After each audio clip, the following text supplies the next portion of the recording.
In the days after the September attacks, there were countless rumors about strange coincidences surrounding the events. One report about a group of Middle Eastern men spotted the morning of September 11th parked just across the river from New York City has not gone away. Investigation of their presence has led to questions about whether Israel was conducting espionage on U.S. soil. We're joined now by ABC's John Miller with an exclusive report this evening. That's right, Elizabeth. This is a case that took the FBI and the CIA more than 2 months to sort out, while 5 Israelis waited in jail. It began when this woman was watching the Twin Towers burning from her apartment in New Jersey. She noticed 3 men on top of a van, posing for pictures with the towers burning in the background. And I could see that they were like happy. You know, they didn't look shocked to me. You know, they didn't look shocked. I thought it was very strange. The witness called police, who stopped the van hours later and arrested 5 men.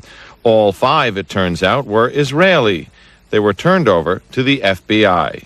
Sources tell ABC News, during a check of national security databases, some of the men were listed as having had connections with Israeli intelligence. At the FBI, that set off alarm bells. The FBI needed the answers to 3 important questions. Who were these men? What brought them to that parking lot on the morning of September 11th? And did they have any advance knowledge of what was going to happen that day? The men said they were just taking pictures at the time. They said they worked for a company called Urban Moving. The FBI obtained a search warrant for the company's offices. 2 SUVs were filled up with between 9 and 12 boxes and computers. Not long after the arrests, the offices of Urban Moving were simply abandoned. Almost everything was left behind. In jail, the 5 Israelis were repeatedly interrogated and given lie detector tests. Stephen Gordon was their American lawyer. They were asked questions if they had ever been approached by or hired by any non-United States intelligence community. While there is still some debate among American intelligence officials, many investigators believe some of the men were part of an Israeli operation aimed at monitoring radical Islamic charities that support groups like Hamas, something lawyers for the 5 men and the Israeli government strongly deny. These 5 Israelis were not involved in any intelligence operation in the United States. The story is simply false. In the end, the FBI concluded there was no evidence that any of the 5 men had advance knowledge of the September 11th plot. After 71 days, the 5 Israelis were deported, leaving some ruffled feathers among both U.S. and Israeli officials.